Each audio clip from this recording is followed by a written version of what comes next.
Folks, I've been gone for some time, but welcome back to the Food for the Faithful channel with me, your reluctant prophet, Bill Reimer.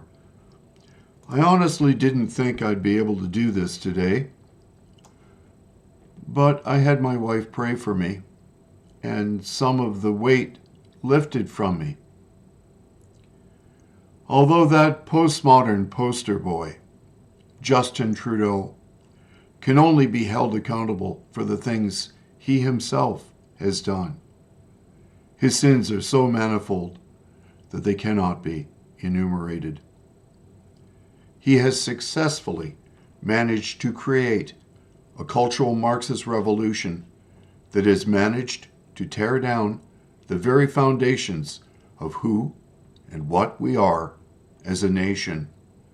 A devastation so complete that it simply has no political remedy. The idea pathogens which have made this cultural revolution possible have completely captured our most important institutions. So much so that I have come to detest living in Trudeau's postmodern dystopia. Here in Canada, if you were to post "he's an idiot," 99% will know immediately to whom you are referring. Yet the vast majority of those in government, in its bureaucracy, those running our universities and schools, have swallowed his toxic thinking, hook, line, and sinker. I had someone tell me that my faith in Christ is delusional. He stated that he will be good with whatever outcome results from the policies of the current government. Yet his assertion is patently false, since he will only be satisfied if the cultural revolution continues unabated while deconstructing functional civil order. All real progress is evolutionary, never revolutionary. Progress builds on a pre-existing foundation that cannot be torn down if it is to be built upon. In the People's Republic of China, that Trudeau openly admires, Mao's Cultural Revolution nearly erased Chinese culture. The death toll from Mao's Cultural Revolution is a subject of ongoing research and debate, with estimates varying widely. Some sources estimate the number of deaths from between 1 to 2 million, while others suggest a range from 500,000 to 2 million. There are also higher estimates that reach up to 3 million and even 7.73 million, according to some analysis. These figures reflect the tragic loss of life and the widespread suffering that occurred during this tumultuous period in Chinese history. I provide all the sources for that research for you to read for yourself. I never ask anyone to believe what I'm stating. I provide you with sources so you can do the research for yourself. So is this what we want for Canada? If allowed to continue, the current government will completely erase who and what we are as a nation. And God only knows what forms of persecution Trudeau's recently passed legislation will result in. It is already illegal to state Christian doctrine in public without the state censoring us, which include possible criminal charges, fines, and jail time if we persist in remaining true to our faith. Yet we hear nothing about Christophobia from our current governing elite, who live in a postmodern echo chamber, far removed from the actual people whom they govern. Cultural relativism invariably plays a key role in the rewriting of history to ensure that it will fit within the cultural Marxist narrative.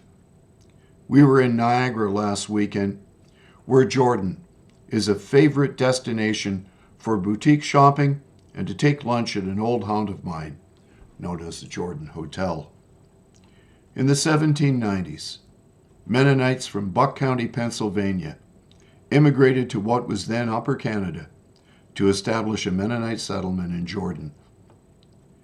Its remnants are still visible, which feature a pioneer cemetery, an old settler's home, a German schoolhouse, and some farm and carriage implements on display under an outdoor pavilion.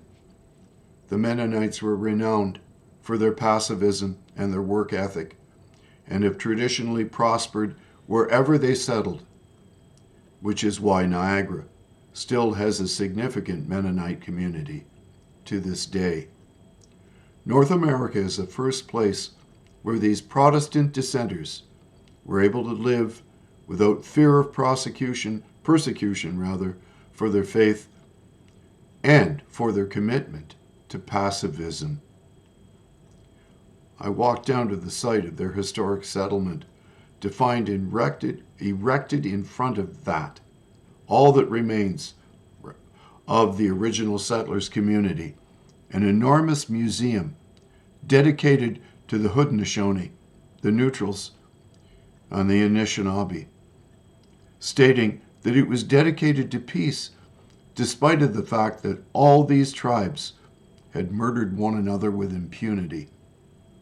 Moreover, the new museum was planted there despite the fact that it is built on the ground that was settled by people whose literal religious beliefs are based on pacifism. I used to keep my trailer at Cape Croker Park. I provide the link, where I had the great privilege of being adopted into the Anishinaabe people by one of the elders from the Cape, the late dear Vera Jones. She was a very good friend of mine. They have a saying at the Cape that if you shake hands with a Mohawk, you had better count your fingers when you're finished shaking hands. These various tribes fought amongst one another and killed one another with impunity. Historical accounts suggest that the Neutral Confederacy, also known as the Attawandaron, were indeed dispersed by the Iroquois, particularly the Seneca in the mid-17th centuries. The Neutrals inhabited the area that includes present-day Thorold, Ontario. After a series of conflicts and the political destruction of the Hurons by the Iroquois, the Neutrals were attacked and conquered in 1650 to 51, with some remnants of the Neutral tribes being incorporated into the Seneca villages in New York. This period was marked by significant intertribal warfare, and the Neutral Confederacy's decline was also influenced by European-introduced diseases and other factors. The history of these events is complex and is primarily known from Jesuit records and archaeological findings. It's important to note that these historical events have a profound impact on the indigenous communities involved and should be approached with respect and sensitivity. I provide all the links for that research.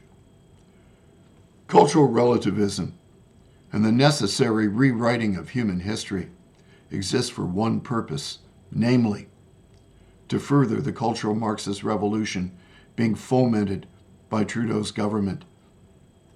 They have managed to replace what they label as post-colonial oppression and Western beliefs based upon Christian values with yet another Western belief system, namely cultural Marxism. It wasn't the natives who built that center in Jordan. It was our white government who still treat them condescendingly as children, whose welfare must be looked after by the state since they are incapable of caring for their own affairs. I hear all of the time how my house is constructed on Anishinaabe land that is unceded. So here's a question. Why am I paying taxes to Ottawa and the federal government if, as they insist, the Algonquins still own and control the land my house sits on? There is nothing as incoherent and contradictory as Marxism. We need to defeat this pernicious ideology once and for all and dismiss it as the delusion held by people who actually believe that the state ought to be given control of their lives since they are so incapable and incompetent that they need to be cared for like so many unthinking children. That, my dears, is exactly what that museum in Jordan represents. Neo-Marxist condescension. It highlights the awful emotional mind game of weaponized guilt, where we are to assume responsibility for perceived sins that someone else committed, if indeed they had been committed at all. The truth is complex. The truth of our history is complex, and it needs to be told and recognized and celebrated in all of its complexity. And Christophobia needs to be exposed for what it is. I will speak the truth of Christ no matter what. God bless you.